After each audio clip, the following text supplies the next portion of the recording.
معزز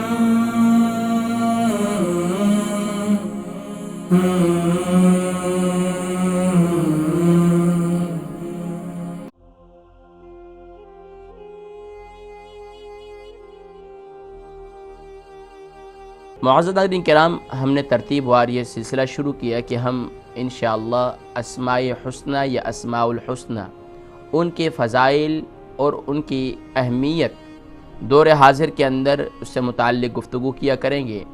الحمدللہ اللہ رب العالمین کا پہلا نام آپ صلی اللہ علیہ وسلم نے ارشاد فرمایا کہ یہ اللہ رب العالمین کا یہ نام ذاتی ہے، اللہ جو اسم جلالت ہے، اور اس کی کتنی برکات ہیں، کل کے پروگرام میں اس کا ذکر کیا تھا۔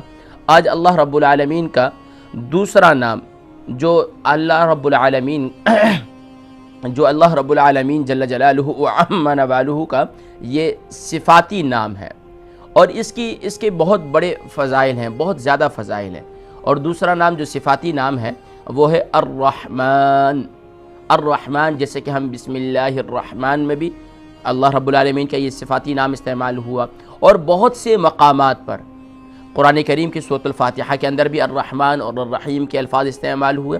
تو یہ اللہ رب العالمین کے یہ صفاتی نام ہیں اور اللہ کو بہت ہی زیادہ محبوب ہے۔ محبوب کیوں نہ ہو؟ کیونکہ اس کے معنی ہیں سبحان اللہ بہت ہی زیادہ مہربان، بہت ہی زیادہ رحمت والا، اور یقیناً یہ وصف اللہ تبارک و تعالی رب کے لیے ہی خاص ہے۔ اور یقیناً حضور اکرم صلی اللہ علیہ وآلہ وسلم نے ان اسماء حسنہ کی بڑی فضیلت بیان کی۔ چنانچہ فرمایا جو شخص اسماء حسنہ کو یاد کر لیتا ہے اور اپنے اوراد اور وظائف کے اندر صفاتی اللہ کے صفاتی ناموں کا تذکرہ کرتا ہے اور اللہ رب العالمین کے صفاتی ناموں کے ذریعے اللہ رب العالمین کو پکارتا ہے، تو اللہ تبارک و تعالی اسے مستجاب الدعوات بنا دیتے ہیں اور اس کی دعاؤں کو اپنی بارگاہ میں قبول و منظور فرماتے ہیں۔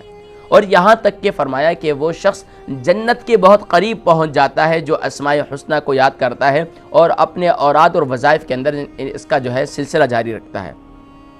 ناظرین کرام، اس اللہ رب العالمین کے اس پیارے نام الرحمن، اس کے بہت زیادہ فضیلت ہے۔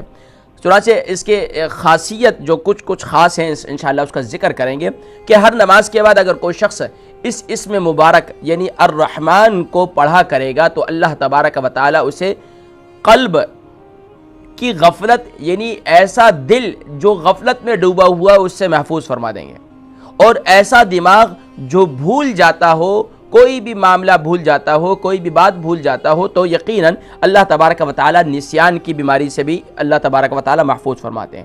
اور یقیناً بہت سے دنیا کے معاملات کے اندر اللہ رب العالمین کی رحمتوں و برکتوں کا نزول ہوتا ہے اللہ رب العالمین کے صفاتی نام کی ورد کی وجہ سے۔